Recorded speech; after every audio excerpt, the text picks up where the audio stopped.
Morning students, this is Sanjay Kirodiwal, lecturer in biology and we are doing biotechnology.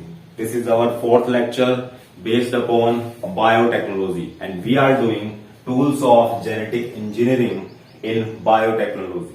अपने क्या कर रहे हैं? In previous videos we have just taken a general introduction regarding biotechnology. After that we have studied about the principles of biotechnology. There were two principles of biotechnology. First one is genetic engineering and second one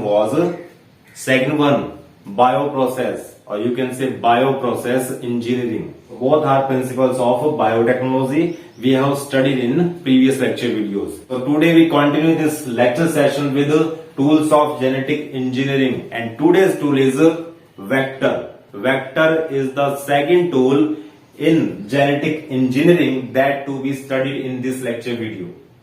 Okay, vector. What I am telling about? Vector. That is our second tool in genetic engineering. Vector. So what is vector? What do you mean by vector? How do we define vector? Before proceeding to vector, let me remember you desired gene. What is desired gene? Desired gene. What do you mean by desired gene? A foreign gene which is extracted from a certain cell and to be inserted to the target cell. A foreign gene which is extracted from a certain cell or from a certain organism and to be inserted to a target cell to improve quality and variety of certain plant and animals to human welfare. अपने क्या काम कर रहे हैं? अपने desired gene किसको consider करेंगे? Let me take an example of cryogene. This is a bacteria contain cryogene. Bacteria means Bacillus thuringiensis bacteria contains cryogene.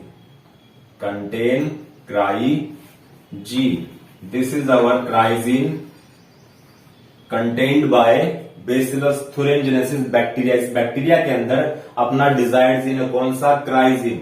ये फॉरेन जीन है, बाहर का जीन है. अब इसको इंसर्ट करवाया था अपनों ने किसके अंदर? कॉटन प्लांट में.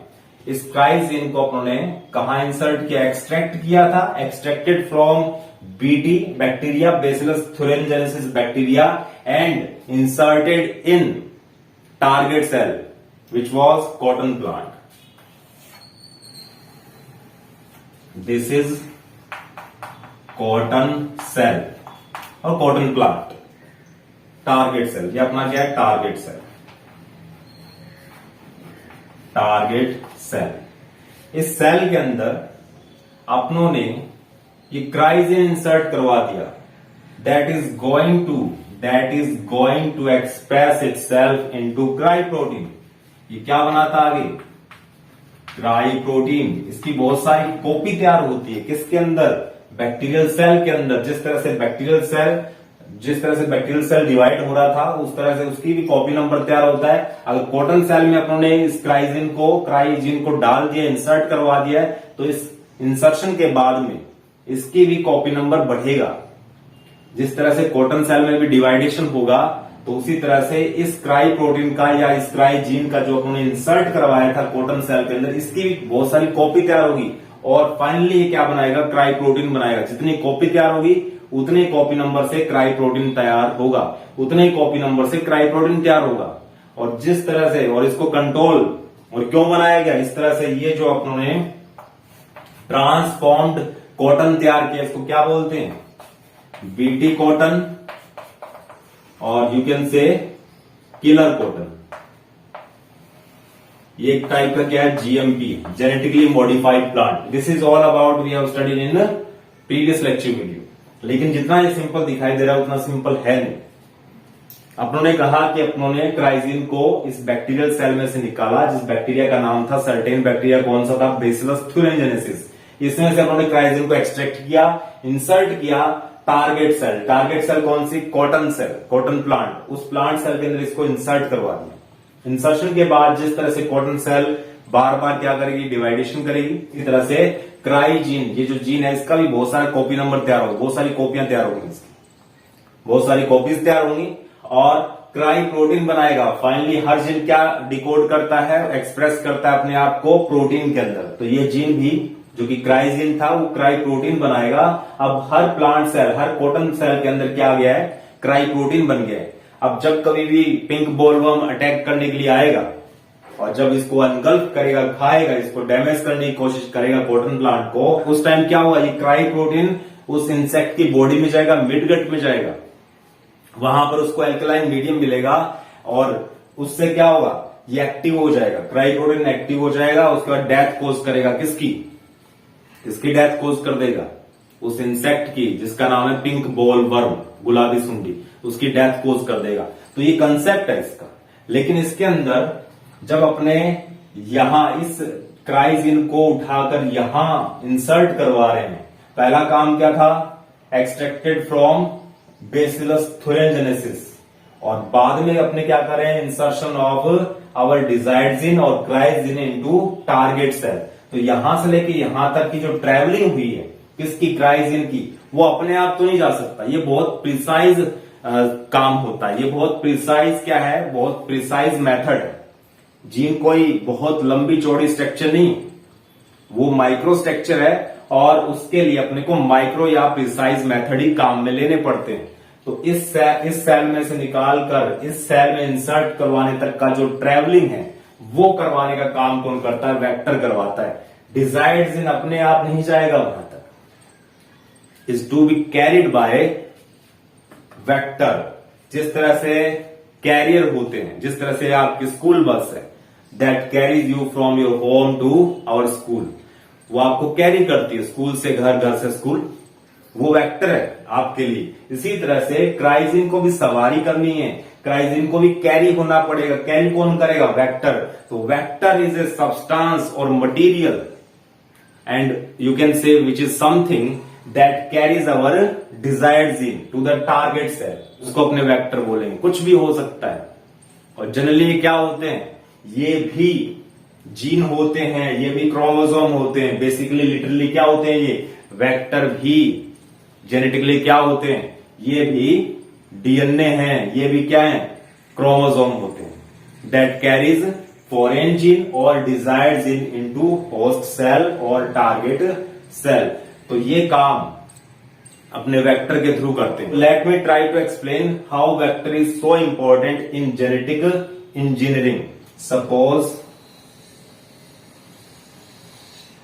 this is your desired gene. For an example, suppose this is your desired gene, okay, that to be inserted in a target cell. अब ये अपने आप तो पहुंचेगा नहीं टारगेट सेल में, तो अपने को क्या करना पड़ेगा, वेक्टर काम में लेना पड़ेगा। वेक्टर क्या होते हैं, मोस्टली अपने कौन कौन सी चीजों को, कौन कौन से सब्सटेंस को एज ए वेक्टर यूज कर सकते हैं। We can take plasmid. What did I say? Plasmid. What is plasmid? We will talk about it after some time. Next, plasmid क्या हो सकते हैं, cosmid. These can be cosmid, phasmid,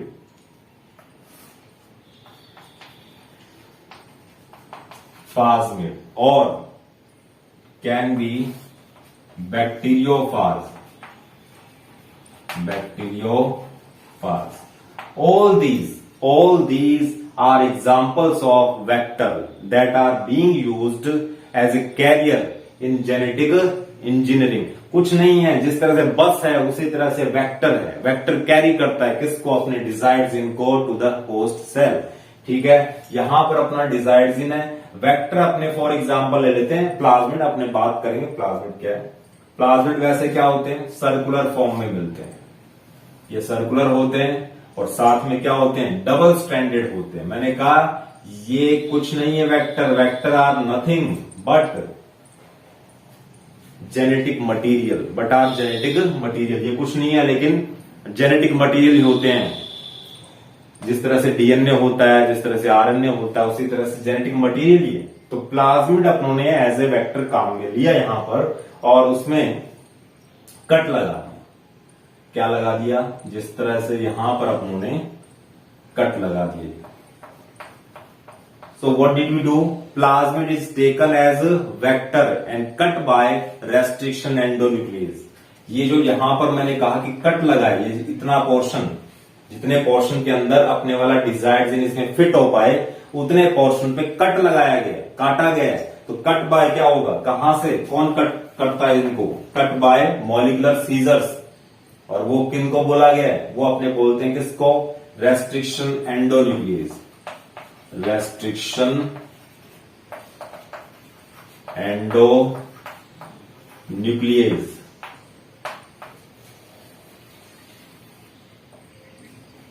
These are specific enzymes that cut the DNA at specific site or you can say palindrome sequence. ये palindromic sequence पे आकर DNA को काटते हैं। तो मैंने कहा प्लाज्मिड है, चाहे कॉस्मिड है, पाज्मिड है, you can take whatever you can take, bacteriophage, all are genetic materials, DNA, ये सब डीएनए।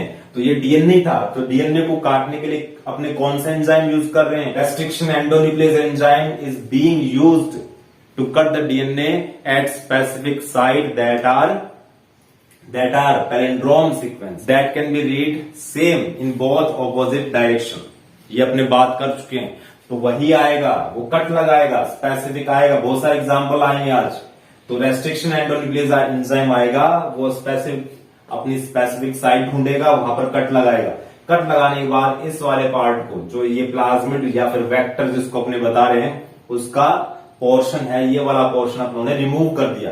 यहां पर स्पेस बन गया है। स्पेस किसके लिए, इसके लिए डिजायर्ड जीन के लिए स्पेस बन गया। यहां पर क्या होने वाला है, नेक्स्ट स्टेप में क्या होगा, ये जो अपने पास क्या था, प्लाज्मिड था, प्लाज्मिड लिया या कॉस्मिड लिया, जिसपे कट लगाया था उन्होंने, कट लगाने के बाद ये कैसा दिखेगा, कुछ ऐसा।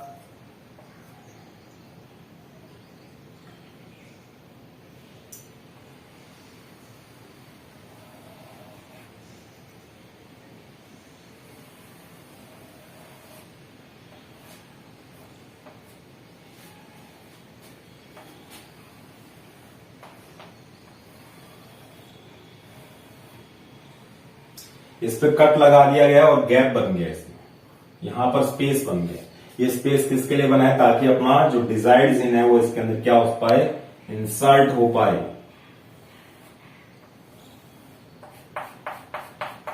ये अपना डिजायर्ड जीन इसमें इंसर्ट हो गया।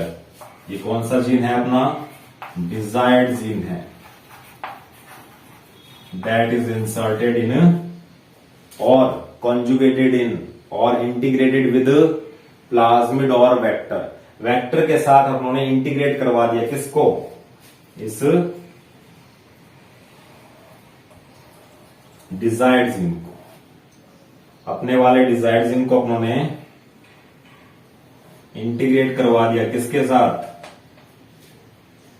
अपने कॉस्मिड या फास्मिड या प्लाज्मिड, जो भी वेक्टर उन्होंने लिया, उस वेक्टर के साथ अपना जो डिजायर्ड जीन था उसको इंसर्ट करवा दिया इसमें।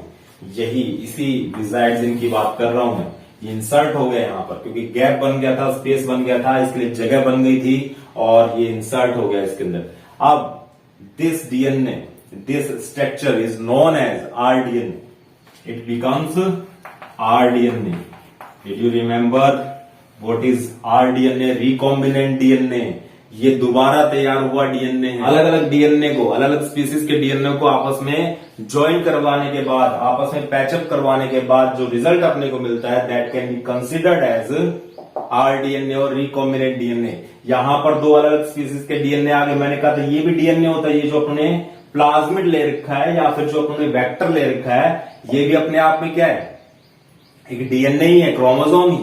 तो ये अलग स्पीसीज का डीएनए था और ये अलग स्पीसीज का डीएनए था। ये डिजायर्ड जीन भी क्या है, डीएनए तो है, तो ये अलग अलग स्पीसीज के डीएनए को अपने पैचअप किया है। After recombination of DNA coming from differ species rDNA is manufactured.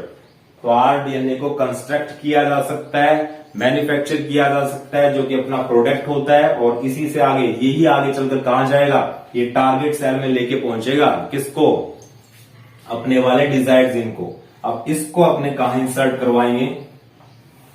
अब ये आरडीएनए तैयार हो गया, ये प्लाज्मिड नहीं रहा, ये वेक्टर नहीं रहा। अब ये पूरी स्ट्रक्चर को अपने किस तरह से कंसिडर करेंगे? ये आरडीएनए, ये पूरा क्या रिकॉम्बिनेंट डीएनए दोबारा तैयार हुआ। अब ये आरडीएनए को अपने इंसर्ट करवाएंगे किसके अंदर? जिस तरह से अगर ये क्राइजीन है तो अपने इसको किसमें इंसर्ट करवाएंगे? कॉटन सेल या कॉटन प्लांट के अंदर। और ये अपने वाला वेक्टर प्लस डिजायर्ड जीन चला गया इसके अंदर, जिसको अपने क्या बोल रहे हैं? आरडीएनए। तो ये इंसर्शन के बाद में अपना कमाल दिखाएगा। इसकी बहुत सारी कॉपी नंबर तैयार होगी इसके अंदर। जिस तरह से कॉटन सेल डिवाइड हो गई, बहुत सारी कॉटन सेल बनेगी, उसी तरह से इसका भी मल्टीप्लिकेशन होगा। इस वेक्टर का या इस आरडीएनए का भी क्या होगा? मल्टीप्लाई होगा। और मल्टीप्लाई होगा तो इसके अंदर बैठा हुआ अपना जो डिजायर्ड जीन है, ये वाला डिजायर्ड जीन जो अपने इंसर्ट करवाया था, इसका भी बहुत सारा कॉपी नंबर तैयार होगा। कॉपी तैयार होगी जैसे जैसे वैसे वैसे उतने ही क्वांटिटी में क्या बनेगा? प्रोटीन। जिस तरह से अगर ये क्राई जीन है तो क्राई प्रोटीन तैयार होगा इन कॉटन सेल के अंदर।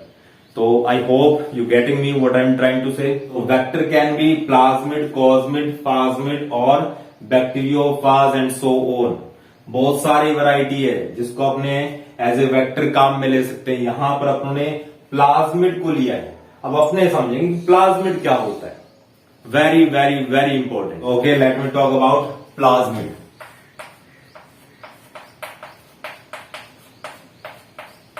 What is plasmid? What is plasmid? Plasmid can be used as vector in genetic engineering. और प्लाज्मिड जो है वो एक एग्जाम्पल है किसका? वेक्टर का। सिर्फ वेक्टर यही नहीं होता, अभी मैंने थोड़ी देर पहले यहां लिखे हुए थे। प्लाज्मिड है, कॉस्मिड है, फाज्मिड है, बैक्टीरियोफाज है, वगैरह वगैरह। All are examples of vector. हाँ, प्लाज्मिड एज ए वेक्टर अपने एग्जाम्पल ले रहे हैं। आज अपने प्लाज्मिड को पढ़ेंगे वेक्टर की फॉर्म। तो यहां पर प्लाज्मिड में ऐसी क्या प्रॉपर्टी होती है कि उसको अपने वेक्टर की फॉर्म में यूज कर सकते हैं, वो आगे का मैटर है। But this time we have to know about plasmid. What is plasmid and where it comes from? कहां से आ रहा है, कहां से अपने को ऑब्टेन होता है, एक्सट्रैक्ट कहां से होता है? तो ये प्लाज्मिड क्या होते हैं, इसको अगर डिफाइन करना चाहें तो अपने बोलेंगे एक्स्ट्रा। पहली टर्म क्या होगी इसके लिए? एक्स्ट्रा। सेकंड क्या होगा? Circular. Extra circular double stranded DNA found in bacterial cell.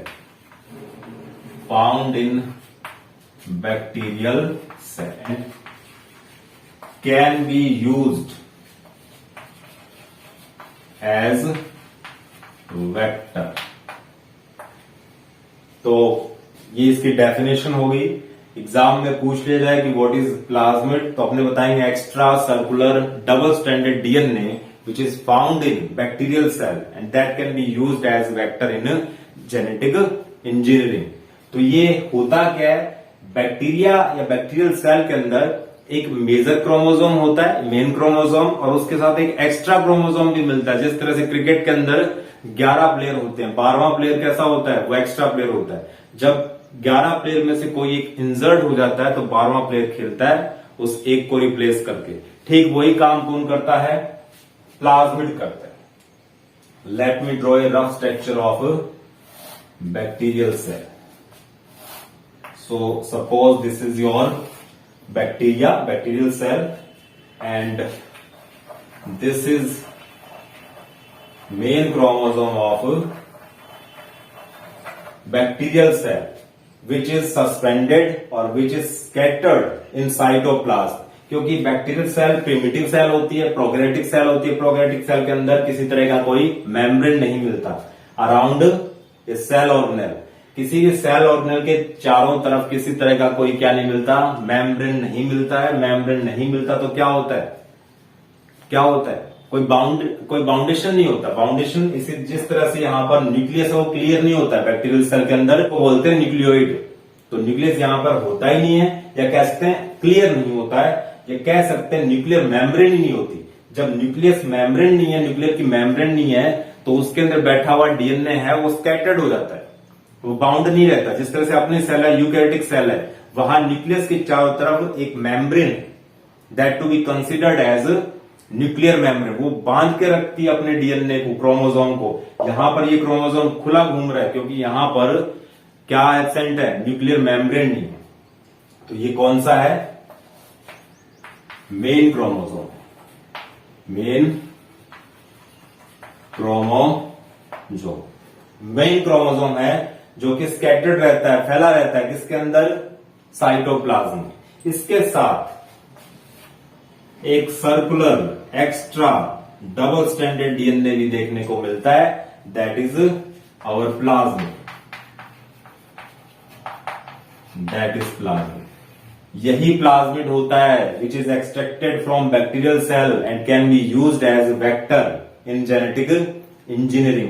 तो कहेंगे कि ये सर्कुलर होता है, as you see here, circular, double standard है, डबल रिंग बनाई हुई, डबल स्टैंडर्ड, और साथ में कैसा है, एक्स्ट्रा है, क्योंकि मेन क्रोमोसोम तो मिल ही रहा है, उसके साथ एक्स्ट्रा मिला हुआ है, और इसी एक्स्ट्रा क्रोमोसोम को अपने क्या बोलते हैं, ये प्लाज्मिड होता है। इसको क्या कंसिडर करते हैं, ये प्लाज्मिड है अपना। और एपिसोम भी होते हैं, एक दूसरी टर्म आती है एपिसोम, वो भी प्रॉपर्टी है किसकी, episome is also a structure which is found in bacterial cell with plasmid. Plasmid और एपिसोम लगभग सेम होते हैं, लगभग सिमिलरिटी काफी मिलती है। तो प्लाज्मिड और एपिसोम दोनों ही क्या होते हैं, ये दोनों ही क्या होते हैं, एक्स्ट्रा क्रोमोसोम। क्या होते हैं, एक्स्ट्रा क्रोमोसोम।